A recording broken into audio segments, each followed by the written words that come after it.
Salut tout le monde, c'est Flo pour Altcoin France, j'espère que vous allez bien. On se retrouve pour ce brief du 19 décembre.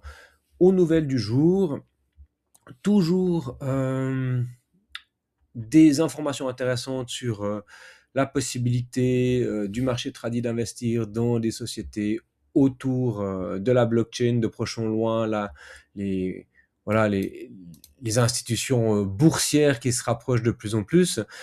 Et d'un autre côté, hier, on a eu les chiffres aux États-Unis, hein, le CPI, Core CPI, tous ces chiffres-là autour des coûts à la consommation, à la production. Et les chiffres sont plutôt positifs, en tout cas dans la norme, donc rien de dramatique. Donc aujourd'hui, on a un marché qui est plutôt en train de s'apprécier comparé à ce qu'on peut avoir sur le restant de la semaine. Et ça fait un peu de bien de voir du vert, on va pas se mentir. Sinon, pas grand-chose d'intéressant. On a toujours ce feuilleton hein, autour des indices MSCI.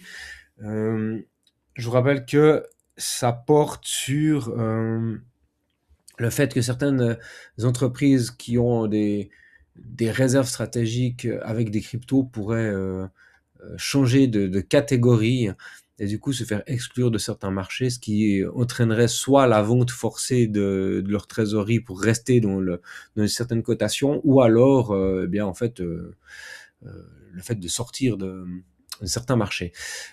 On aura normalement la réponse début janvier.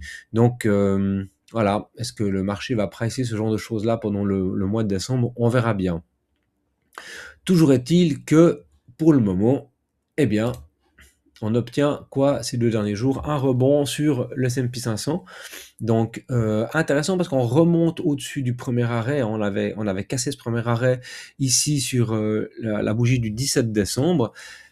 Ce qui laissait plutôt présager, si on n'arrivait pas à repasser au-dessus de ce premier arrêt, d'aller travailler ici les 6675 points, donc d'aller un bout plus bas. En plus, on a quelques gaps hein, qui restent autour des 6000, entre les 6625 et les 6650, donc la possibilité d'aller vraiment travailler cette zone ici. Hop, c'est plutôt un gap qu'une imbalance, mais en fait, voilà, là, il y a la possibilité d'aller travailler quelque chose. En plus, on est dans la zone de rechargement. On arriverait ici sur notre EMA sans période, donc ce serait pas complètement déconnant d'y aller. Maintenant, si on maintient ces niveaux, eh bien, il y a fort à parier que le S&P repartira vers de nouveaux sommets. Toujours drivé par la tech, hein. Toujours la même chose, c'est les gens de la tech qui drivent le marché. Et puis en même temps, revenir faire une mèche là-dedans avant de repartir plus haut. On viendrait faire exactement comme on l'a fait ici au mois de novembre, travailler notre EMA. Donc bon, si les marchés américains, si le S&P 500 est tourné plutôt à la hausse, ben en général c'est plutôt bénéfique pour qui? Pour nos cryptos. Et puis, qu'est-ce qu'on voit? Eh bien, on voit effectivement que pour le moment, en daily, Bitcoin est en train de faire une belle bougie, là, avec presque un 3% ce matin. Donc, du coup, on est en train de travailler ce sommet ici des 87 868 $. Ce qui est intéressant, ça nous renvoie aussi dans ce petit creux ici dans le volume profile. Donc, pour le moment, j'ai envie de dire, on est en train de faire exactement ce qu'on prévoyait que Bitcoin fasse, hein. C'est-à-dire venir chercher et travailler les zones d'intérêt, les zones, les mèches qui étaient laissées vides. Donc, on a toujours cette grande mèche ici, moi, qui me titille, parce que voilà, j'ai le sentiment qu'il va falloir passer par là pour vraiment faire capituler tout le monde et puis pour pouvoir poser éventuellement un bottom. Dans un monde idéal, on n'ira pas là en dessous. Maintenant, la logique de ces jours avec toutes ces chasses de liquidités voudrait qu'on vienne au moins prendre ici ce qui traîne là-dessous, toutes les personnes qui sont positionnées en longue là-dessous, qu'elles se fassent bien sortir sur une grosse mèche. Donc ce serait vraiment hop, un couteau avant de repartir. Une espèce de spring, tout en maintenant les creux des 74 000 pour vraiment ne pas inverser cette dynamique long terme sur la hausse du prix. J'en sais rien, hein. Peut-être que je me trompe et puis qu'on est effectivement déjà en train de se casser la gueule et puis que notre prochain niveau, c'est les 57 000. Mais ce qu'on peut observer pour moi, c'est quand même c'est plutôt positif, j'ai l'impression. Par contre, on est toujours sur des sorties de liquidité, hein. Ça, on va pas se cacher. Donc, une fois on met 400 000 d'inflow, après le jour d'après, on en sort presque 200. Donc, on voit qu'il y a pas mal de volatilité. Ça joue les rebonds, ça joue la petite time frame, entre guillemets, ça joue le daily, l'impulsion courte. Sur Ether, on est plus bearish en termes d'ETF. Et Solana, on continue gentiment d'engranger de l'inflow. Donc, les gens achètent Solana sur ces niveaux-là, au niveau des ETF. Sur les futurs, on a l'open interest qui est plutôt en baisse, donc ça c'est plutôt positif. Si on peut se déleverager, pardon, faire sortir les gens de ce train, c'est pas mal. Et là, vous avez bien sûr les niveaux sur lesquels les gens sont positionnés. On va juste faire un petit refresh histoire d'être sûr que c'est les bons. Ok, donc les gens qui sont positionnés en short le sont, allez, aux alentours des 89 000. Donc on a par là, hein, voilà, sur ces niveaux-là, les gens qui sont plutôt en short, ça fait en haut de notre box orange, plus ou moins. Et puis les gens qui sont positionnés en long, on a les stops qui tournent autour du 83 600. Donc 83 600, ça nous renvoie. Ah bah vous voyez, c'est intéressant. Les gens sont positionnés en long sur cette mèche-là. Les stops sont là-dessous, hein. On va forcer un peu le trait, on va le garder comme ça. On va se dire que c'est notre... hop, on va la nommer SL long. Comme ça, on l'a. Et on verra si on vient la prendre, hein. Mais vous voyez que du coup, ce genre de chart, ça nous donne un peu des indications. Où est-ce que le marché, c'est plus facile pour lui d'aller chercher, entre guillemets? Ben là, on voit que c'est beaucoup plus facile d'aller chercher des shorters. Donc, à court terme, on pourrait se dire que le plus simple, c'est de privilégier un peu une espèce de squeeze plutôt à la hausse pour aller chercher jusqu'au 89 934. Donc, jusqu'au 89 000. Ok, donc par là en haut. Donc, au-dessus de cette mèche-là, dans ces eaux-là, si on prend un FIB,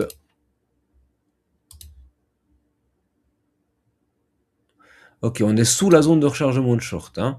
Mais ici, on a nos stop-loss pour les shorters. Les shorters sont là.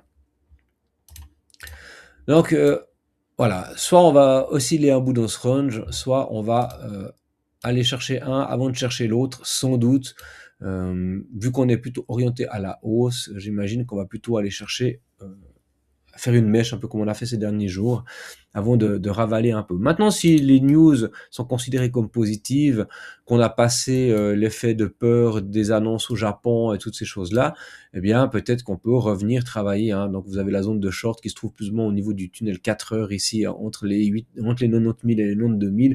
C'est tout à fait possible qu'on y revienne. Si on commence à s'installer dans cette zone-là, et puis qu'on commence à venir chasser un petit peu ces sommets qui ont été créés ces derniers jours, bah, ce serait intéressant, ça nous offrirait enfin la possibilité d'aller travailler cette grande zone de short ici entre 92 et 101 000. Mais on n'y est pas encore, mais comme ça vous avez un petit peu les niveaux pour les jours à venir.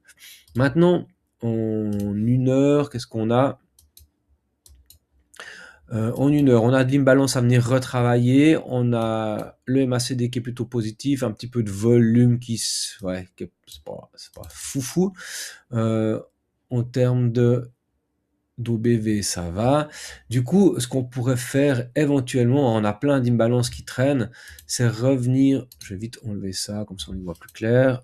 Ce qui serait intéressant de venir construire, hein, c'est de venir faire un week-off ici, avant de repartir. Et là, on aurait un petit swing à jouer avec un stop sous la structure et d'aller jouer quelque chose là autour, prendre une prise de stop, voire même, si on joue le squeeze des shorters, aller chercher les 90 000.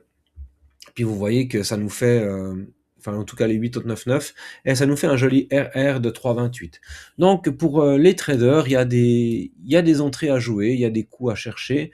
Donc soit le wick-off, soit vous prenez votre FIB et puis du coup vous tracez votre FIB et puis vous voyez que le wick-off il est dans la zone de rechargement là, donc autour des 85 744. Donc Bitcoin possiblement un petit coup à jouer pour plus tard dans la journée ou à voir quand c'est que les setups se montrent. Mais c'est clair qu'on n'achète pas du vert comme ça, sinon on se fait exploser. Ben, Ether en 1 heure a plus ou moins la même tronche. On va dézoomer un petit peu histoire de voir ce qui se passe. On va se mettre déjà en 3 jours. En 3 jours, on voit qu'on a fait quoi? On est venu faire cette mèche dans la zone de short. On est venu retravailler la grande mèche ici dans la zone. On est venu travailler toutes les zones de rechargement qu'il y avait à faire. Il nous reste des sommets à prendre, plutôt des creux à prendre. Oui, autour des 2762 $. Ok, du monde à venir travailler là. Ça a été pris. On est venu chercher là-dessus. Maintenant, on rebondit. Donc, ce qu'on aimerait bien voir, c'est un truc comme ça. Hein. Comme ça, on aurait gentiment, on aurait nos possibilités de structurer des bottoms, ce qui serait intéressant, ce qui confirmerait la tendance que on est toujours aux tendances justement pour aller chercher des sommets ou en tout cas des zones de short autour des 4400. Maintenant, rappelez-vous ce qui s'est passé les dernières années.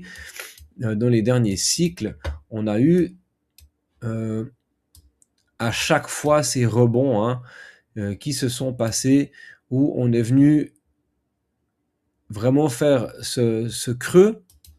Donc on s'était dit, c'est bon, on repart. Non, on est venu faire un creux avant de repartir, de tout prendre les sommets. Et après, on s'est réellement cassé la gueule et ça a fait bien mal. Donc maintenant, si on prend ce qui se passe ici, ça voudrait dire que si on fait le même genre de scénario, on vient chercher les sommets des 3667 avant de se retourner et d'aller cette fois creuser et chercher du pétrole. Donc quelque chose comme ça, boum boum bam, et au revoir, merci, à dans 4 ans. Puis encore là, je suis gentil parce que il nous a même pas fait un M-top, il a fait ça comme ça, et après il s'est cassé la gueule. Donc gardez ce genre de scénario-là, c'est vraiment des zones de tous les dangers, si on vient chercher ces sommets ici autour des 3658. On n'y est pas encore, hein, pour le moment on est toujours dans une phase plutôt corrective, et sur Bitcoin ce sera un peu la même chose. Le sommet intéressant à venir chasser, ce sera celui des 107 379, parce que alors, si on casse ce sommet-là, tout le monde va se dire ouais, let's go, on va en zone tout en haut là, on va récupérer, ça c'est plus une zone de short, on va récupérer les sommets des 116 et puis tout de moon, et à ce moment-là, on nous met un petit coup de taloche et puis c'est parti pour les 57 000. Ce serait tout à fait un scénario possible, hein, histoire de piéger un maximum de gens là en haut, ou en tout cas piéger des gens autour des 105 et des 107 000. Parce que je vous rappelle que le marché, il n'est pas là pour vous rendre riche, il est là pour vous prendre votre argent, donc il faut être plus malin que le marché. Déjà 13 minutes, on continue. Tao qui continue de se casser la gueule. Vu les niveaux, c'est soit il rebondit là maintenant sur les 50% de sa mèche, hein, un niveau que ça fait un petit moment dont je vous parle, on a tracé tout ça. Et puis, qu'est-ce qu'on pourrait voir à court terme si on se met en 1 heure ou en 4 heures? On pourrait venir jouer des rebonds. Alors pour le moment, c'est toujours, même en 1 heure, c'est toujours bearish. Hein, tant qu'on ne prend pas le sommet ici des 239, on est toujours dans une dynamique fort baissière d'ailleurs.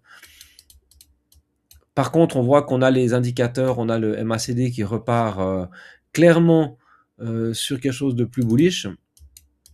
Et si je vous mets ici le volume, on voit qu'en 1 heure, on a tout coup une reprise des volumes avec une reprise des volumes d'achat surtout. Et ça, c'est intéressant. Donc, on est sur des niveaux qui sont rachetés et ça, c'est plutôt fort. Maintenant, il nous faudrait passer ici au-dessus de notre tunnel 15 minutes, aller chercher le tunnel 1 heure pour retrouver un peu de momentum. Donc, on ne passe pas au-dessus de ces tunnels, en termes de momentum, c'est faible.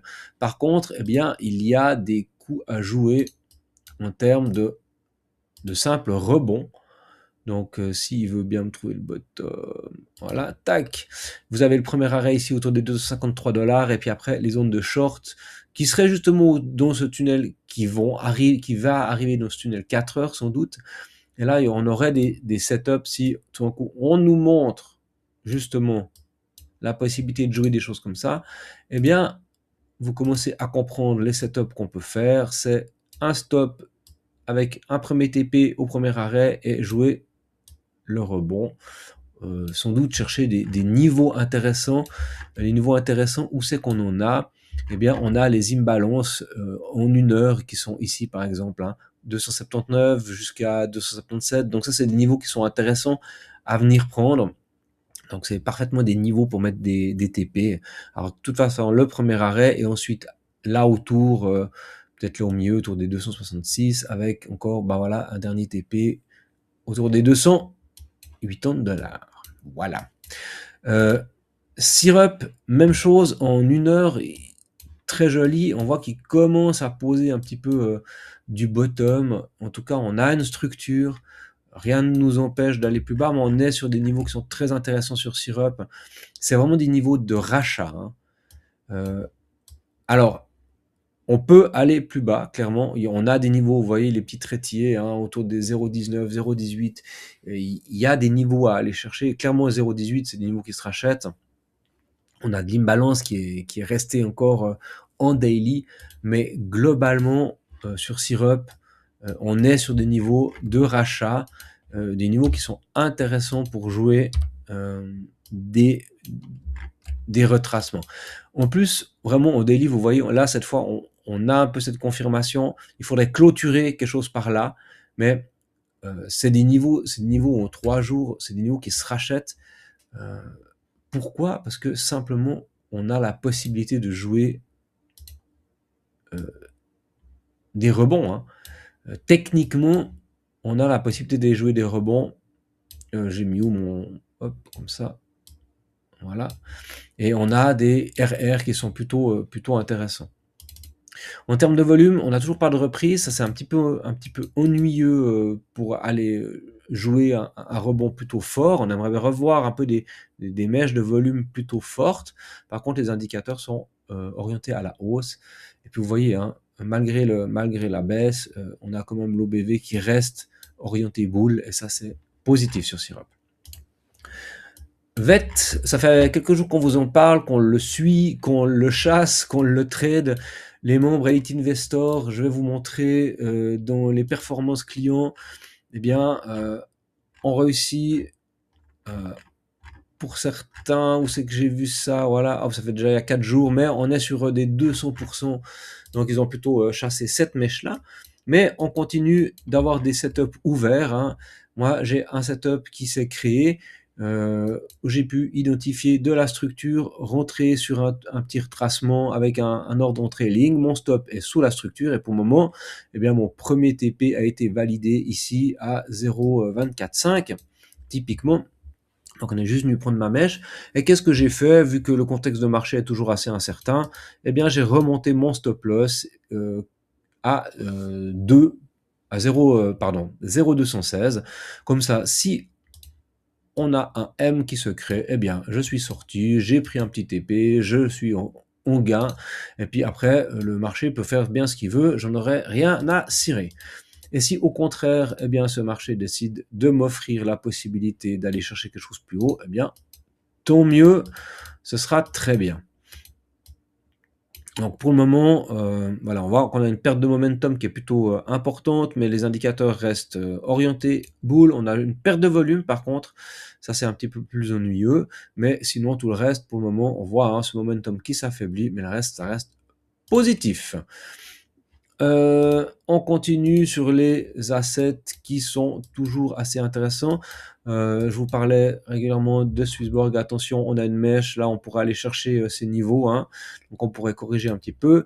On discutait de Pengu en début de semaine. Pengu qui maintenait son bottom. Et je vous disais, attention, si on prend ce creux ici à 0,094, on peut aller chercher toute l'imbalance, travailler cette fin de mèche, on voit qu'on est en train d'y aller.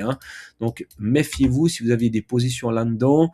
moi je ferai gaffe parce que ce genre de mème, on pourrait très bien aller chercher un niveau, vous voyez, si on prend le creux dans le volume profile, donc aller chercher un niveau autour des 0,071, ça serait pas déconnant. Donc méfiez-vous. On parlait de Solana avant, qui a les ETF qui continuent de performer gentiment mais sûrement. On est venu prendre les stops du 21 novembre, donc on a cassé cette espèce de structure qui commençait à se faire. Puis là, clairement, on a confirmé notre M avec la cassure du sommet. Mais qu'est-ce qu'on voit, c'est que pour le moment, on semble offrir la possibilité de réintégrer ce range qui est ici symbolisé par cette boîte jaune. Donc, à voir ce qui peut se passer. Moi, j'ai quand même le sentiment qu'on doit aller mettre une petite, hop, une petite mèche dans la zone de rechargement. Alors peut-être pas si profond, là j'y suis allé un petit peu fort, mais en tout cas venir travailler ces niveaux-là. Les 88,6 de Fibo de toute cette impulsion. Donc ça nous offrirait un travail dans la zone de rechargement, on travaillerait les 88,6 de Fibo, on finirait de combler un petit peu ce volume profile qui a un beau creux, et puis bon là on n'a rien. Est-ce que... Ouais, il y a peut-être ça à venir chercher, hein. Là, on a une mèche à venir prendre. Là, on a une mèche à venir prendre. Hop, hop, hop. Donc là, il y a peut-être un bout de travail à faire sur ces niveaux-là. Mais voilà, on peut rester positif. On peut avoir un biais plutôt bear comme un biais plutôt bull. Et si on a un biais plutôt bull, on va se dire que non, on est en train de réintégrer pour restructurer quelque chose qui puisse ensuite venir prendre ces sommets, aller nous offrir ici, vraiment, ça serait un signal très intéressant de venir prendre les 170, parce qu'il faut vraiment dire que là, on est dans un break-off structure avec une véritable inversion de tendance, on chasse du sommet plus haut, du sommet précédent, et ça, c'est intéressant. Mais pour le moment, vous voyez, en termes d'OBV, on est quand même encore sur de la sortie, on est en train de stabiliser, mais on est plutôt sur une sortie de fond sur le market cap, et puis là, eh bien, sur MACD, on est en train de... On pourrait faire une divergence, parce qu'on a des creux ici qui sont plus bas, alors que le prix était plus haut. Donc si on arrive à venir prendre un sommet, eh bien, on aura une belle divergence, une belle inversion. Voilà. Je continue rapidement. River. Donc on a joué cette impulsion après gros retournement. Donc là, ça sent vraiment la manip, ce truc. À voir ce qui se passe là-dedans. Si on arrive en quelques jours à refaire un peu de la structure comme j'ai dessiné ici, eh bien on pourrait aller chercher jusqu'au 6,76, ce qui nous offrirait un joli rebond. Donc on va le suivre, et puis sans doute qu'on proposera le suivi aux membres Elite Investor. Donc je vous rappelle que l'application Altcoin France, elle est complètement gratuite, hein. Vous pouvez venir rejoindre notre canal de discussion. Vous voyez les membres connectés actuellement, et vous avez accès à tout un tas d'informations, notamment sur les airdrops. Allez farmer les airdrops, c'est très important. Mais si vous voulez aller un petit peu plus loin, avoir accès à tout cet espace-là avec des opportunités pré-sale, des infos sur la fiscalité aussi, sur les private equity, et plein d'autres choses, eh bien, c'est dans le programme Elite Investor que ça se passe. Et pour ce faire, vous prenez un appel stratégique avec nous. Et ensuite, eh bien, on peut voir pour la suite. Et c'est sans doute dans ce canal-là que la suite sur River se fera. J'avais envie de parler encore, pour finir, de 3 altcoins, pay high. Donc, on voit en daily, on a structuré un W qui est intéressant. Donc pour les personnes qui sont en train de chasser en daily des retournements, eh bien il y avait un setup à prendre ici avec un stop là, et puis on va chercher le sommet. Alors est-ce que le RR est intéressant là-dessus? Eh bien, ouais, c'est un peu faible, hein. C'est un peu faible. On voit qu'il y a de la volatilité. Donc peut-être qu'il était mieux à chercher en 4 heures, ça c'est possible, mais on a une grosse imbalance ici qui traîne. Donc si on joue un petit squeeze un peu fort, on pourrait aller chercher quelque chose comme ça. Mais effectivement, le RR est un peu faiblard. Mais on voit qu'on a une structure qui est plutôt intéressante, hein. Ça c'est plutôt chouette. Ce qui pourrait se passer, c'est un retest en daily avant d'aller chercher plus haut. ce serait une configuration de marché qui serait assez cool. Morpho, même chose, on semble en daily commencer à poser du bottom. Donc je vous rappelle que regardez vos charts en 3 jours pour être plus en tendance. Maintenant, si vous êtes dans du trading, eh bien, c'est clair qu'en daily et en 4 heures, c'est là que vous allez trouver vos premiers setups pour chasser des mèches, pour chasser des petits rebonds, des choses comme ça. Mais sinon, c'est pour de la tendance plutôt moyen terme, eh bien, c'est en 3 jours que ça se passe. Et bien sûr, qu'est-ce qu'on cherche à faire si Bitcoin retrace les niveaux dont je vous parlais avant? C'est d'aller chercher des sommets là autour, donc revenir travailler autour des 1,73 avant d'aller plus bas, ou alors voilà, de revenir chercher des zones de rechargement plus basses. Mais vraiment, aller chercher des choses comme ça. Si on doit faire encore un rebond avant que Bitcoin se casse vraiment la gueule, ça pourrait être des scénarios possibles. Maintenant, si on reste en tendance, comme je dis toujours, si on reste en tendance haussière parce qu'on a inversé des cycles, parce qu'on se dirige plutôt vers un QE, on a la fin du QT, toutes ces choses-là, que Trump a annoncé des milliards et des milliards à tout le monde. On ne sait pas encore comment il va les payer, mais il va sans doute relancer la planche à billets. Donc, ben, peut-être qu'on va vers des sommets, des nouveaux plus hauts, et là, que ces prochaines semaines, on pose des bottoms pour dans 4 mois, 6 mois. On sait qu'entre mars, enfin plutôt jusqu'à mars, en général, c'est plutôt favorable aux crypto. Je passe pas sur SPK parce que il est vraiment mauvais. Link est revenu chercher son niveau ici. Moi, ça me laisse penser qu'on risque de faire une mèche autour des 10. Moi, j'ai mis un ordre à 10,5. Je me dis, on sait jamais, sur un malentendu, on pourrait aller chercher une mèche. Link, c'est quand même quelque chose de très strong pour l'avenir. Donc voilà, je vais m'arrêter là pour aujourd'hui. J'espère que ça vous aura plu. En tout cas, n'hésitez pas à lâcher un pouce, à venir proposer dans le canal public ici les altcoins que vous avez envie qu'on analyse, si vous avez des projets, si vous avez des choses voilà, que vous découvrez, vous ne connaissez pas, on peut aussi prendre du temps pour faire un peu plus de la fonda sur ces projets-là. Donc, n'hésitez pas à partager avec nous. Nous, ça nous fait toujours plaisir d'avoir vos inputs pour la suite. Du coup, je vous souhaite une belle fin de semaine. On verra si je fais une vidéo demain. Sinon, on se retrouve lundi pour un nouveau point de marché. Allez, bon week-end. Bye bye. Ciao.